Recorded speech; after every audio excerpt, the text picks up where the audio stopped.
And today is June 27th. Welcome on in to Daily Cards Live here on ClavesOnline.com. I am Joe Roderick, joined alongside by Bob Ramsey. Rammer, the Cardinals are back from their trip in London, and they get to kick things off against a struggling Astros bunch, but nonetheless the defending World Series champions.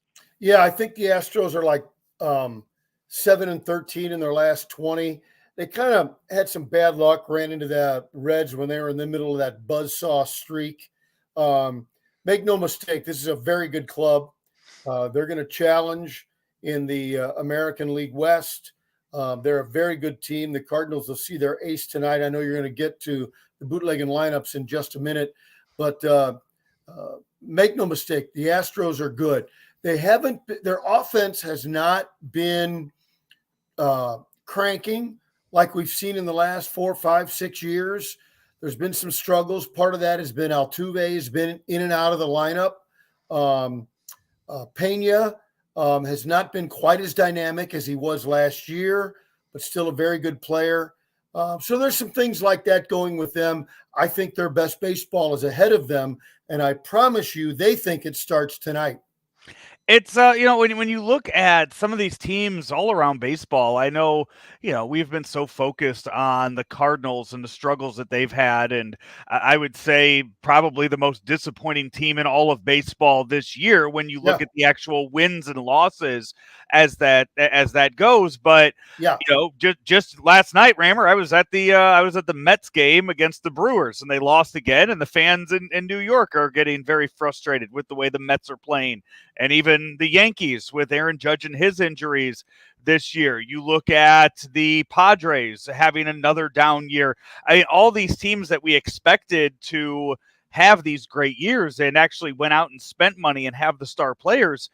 It's not just the Cardinals that are struggling. A lot of these top tier teams are not having the greatest seasons. Well, I appreciate you trying to offer some relativity.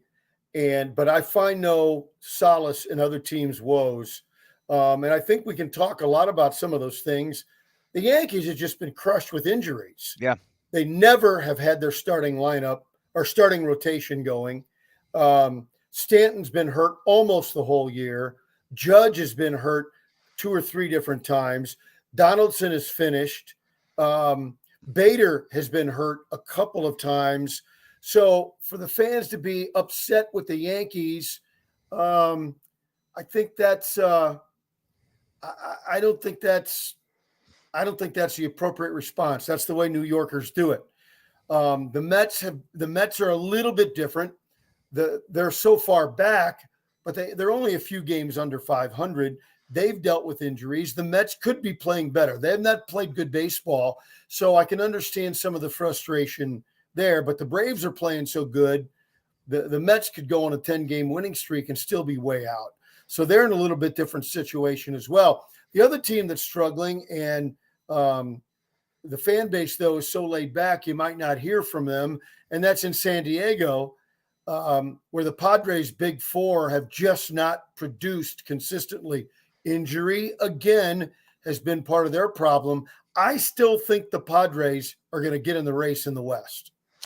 Yeah, well, this is Daily Cards, so we'll stay focused on that team right now. Ken Rosenthal came out with an article today in The Athletic, kind of talking about the Cardinals.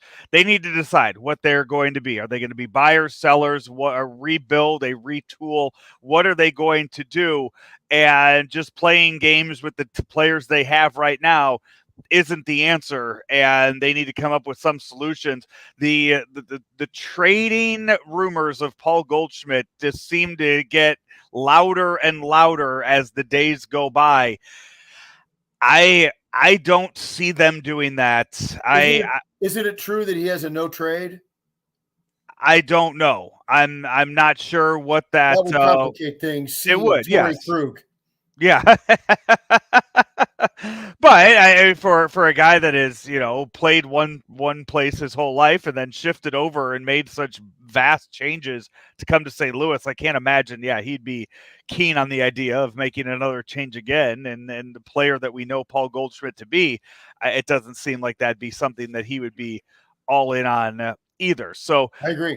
yeah, the Cardinals need to come out with need to come up with something here over the next couple of weeks and kind of decide what they are going to move on from, what they are going to do as far as looking ahead to 2024 and improving for that season. But we are still here, and Well, let me comment on that. yeah, go ahead. I think you're right about that, and I think that the next 13 games between now and Friday, I think it's July 14th when the Cardinals come back from when baseball comes back from the All-Star break.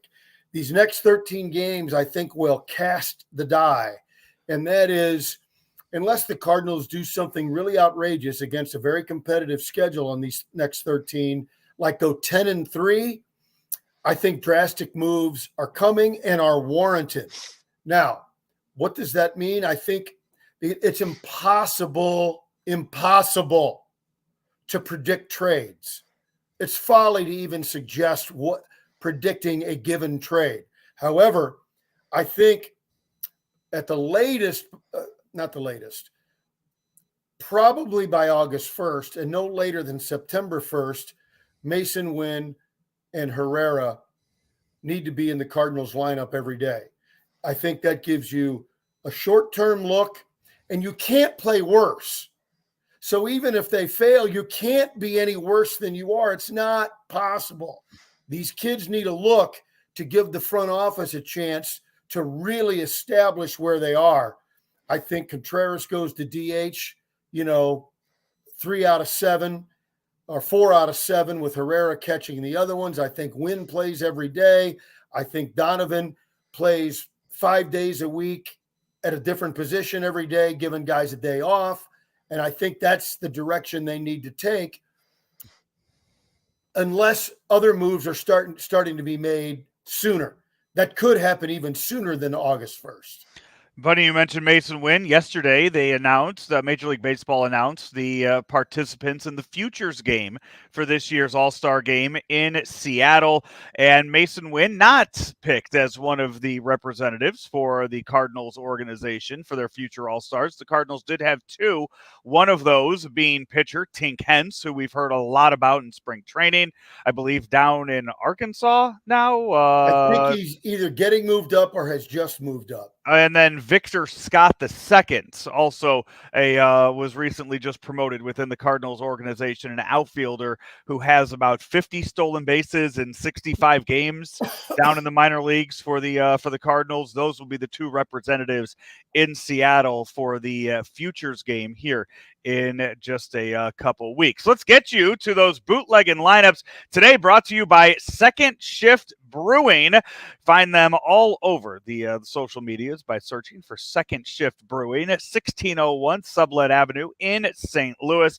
The tasting room hours open Tuesday through Thursday from 2 to 9, Friday and Saturday from noon to 10 p.m., and Sunday from noon to 6. I believe Andy Hanselman and I are going to be recording Weekend Joe from out there at Second Shift Brewing this upcoming Thursday night. I believe that's what the plan is. You can find them online at secondshiftbrewing.com. That's 2ND shiftbrewing.com. It's the defending champion Astros and the Cardinals in St. Louis tonight, 6:45 start time. Here are what those lineups look like. Tommy Edman is leading off and playing center field. Paul Goldschmidt at first. Nolan Arenado at third. Wilson Contreras DHing. Jordan Walker in left. Dylan Carlson in right. Brendan Donovan at second. Paul DeYoung at short. And Andrew Kisner batting ninth and catching for the Astros. Marcino Dubon is at second. Alex Bregman is at third. Kyle Tucker in right. Jose Abreu at first. Yanier Diaz is DHing. Corey Julks is in left. Jeremy Pena at short. Chas McCormick in center. And Martin Maldonado is behind the plate. Framber Valdez on the mound for the Astros. Jordan Montgomery for the Cardinals. A battle between 2 lefties. And we once again see that left-handed starter lineup for the Cardinals that Ollie Marmol throws out there. I don't like it. I don't know how Gorman's ever going to hit lefties if he doesn't play against them. You're in last place. Play the kid. Doesn't make sense. You can't tell me that Kisner's at bats today are going to have an impact on this organization for a long period of time. Now, I will give myself a little insurance protection on that. There was some strep throat and some illness going through the team. He being Gorman, may not be feeling 100%. Okay. Yeah. If that's the case, Gorman and Walker need to play every day unless there's a really, really good reason. Oh, we don't like the spin rates against him and these kids have to get better. They can't get better sitting.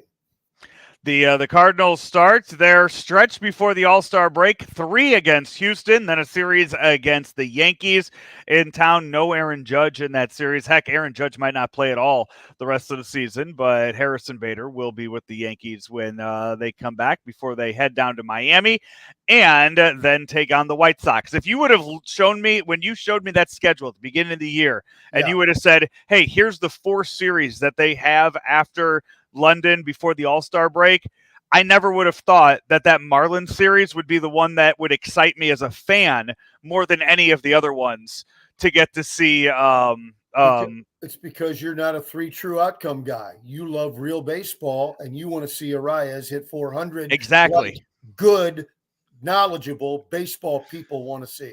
I do also love my 3 outcome guys. I mean, you can't. You like Joey Gallo?